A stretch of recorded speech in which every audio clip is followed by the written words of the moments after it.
Gold prices are soaring once again as individuals and institutions seek safety amidst the chaos of our times. This barbarous relic, as John Maynard Keynes once called it, continues to gain popularity as government policies deteriorate and the Federal Reserve's dysfunction becomes increasingly apparent. The rising price of gold often serves as an indicator of people's confidence in central managers. The higher it climbs, the less trust there is in the system.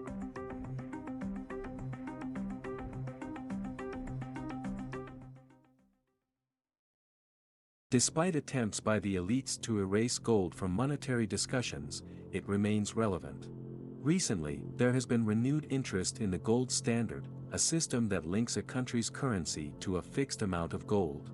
The gold standard has been part of the United States history. The country used it from the late 19th century until 1971 when President Richard Nixon ended the convertibility of the US dollar to gold. This marked the beginning of the era of floating exchange rates and fiat currencies that we know today. In response to the growing interest in the gold standard, Yahoo Finance reports that Representative Alex Mooney, Republican West Virginia, alongside Representatives Andy Biggs, Republican Arizona, and Paul Gosar, Republican Arizona, introduced H.R. 2435, the Gold Standard Restoration Act. This act aims to re-establish the US dollar's link to a fixed weight of gold bullion.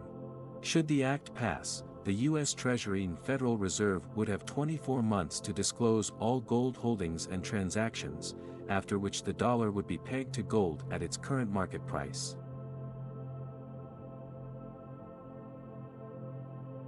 The timing of this proposal is significant, as the US dollar's status as the international reserve currency is now under threat.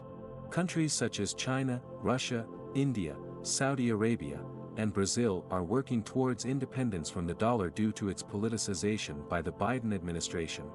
The US has used the dollar as a weapon, going as far as confiscating assets owned by Russians, causing other nations to seek alternatives. Additionally, the Biden administration has expressed interest in a central bank digital currency, CBDC, a digital form of central bank money that could be used by the public. While CBDCs could potentially increase the efficiency and security of the financial system, they also raise concerns about privacy, government control, and the erosion of individual freedoms. CBDCs could lead to an unprecedented government invasion into our private lives and undermine the Bill of Rights. The push for a new gold standard is perhaps more relevant now than ever before. It should have been implemented 43 years ago, during the Reagan administration, when the US was in an ideal position to adopt a gold standard following the Cold War.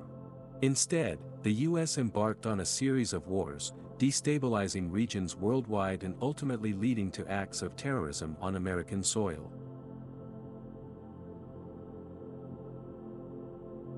If a gold standard had been in place, the US would have likely pursued a more restrained foreign policy, given the fiscal constraints that would have been imposed by the gold standard. The lack of a gold standard contributed to the US's ability to finance these wars. If the gold standard had been in place, the Federal Reserve would have been unable to print unlimited amounts of money, and the US government would have been forced to balance its budget, just as states are required to do today. The case for a gold standard is intrinsically linked to the case for a limited government that adheres to the Constitution and protects citizens' rights. The biggest challenge to the gold standard is not its logic or virtue, but rather the political and managerial probability. Implementing a gold standard would require existing monetary authorities to relinquish power and discretion, something that seems unlikely. Moreover, critics argue that a gold standard could limit the ability of central banks to respond to economic crises and might lead to deflationary pressures in times of low gold supply. An alternative to a centralized gold standard is the complete denationalization of money. This could be achieved by repealing legal tender laws and liberalizing both gold and digital currencies like Bitcoin and other cryptocurrencies. The technology exists to make this happen. What's missing is the political will. Denationalizing money would mean allowing individuals and businesses to freely choose the form of currency they prefer, whether it's gold, silver, digital currencies, or any other form of value.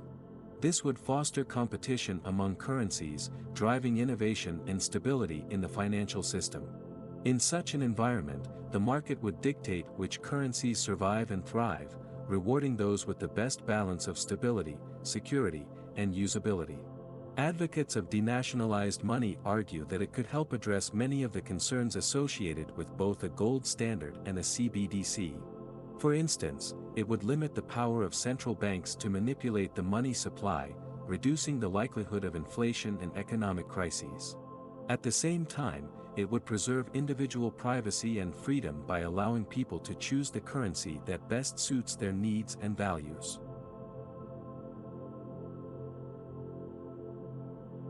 In conclusion, as the US dollar's status as an international reserve currency faces its most significant challenge since World War II and the domestic value of paper money declines rapidly, it's time for dramatic reform. We must now choose between increased tyranny through a CBDC or monetary deregulation, which would allow markets and individuals to decide on their preferred means of exchange. The path we choose will have profound implications for the future of our economy, our liberties, and our global standing.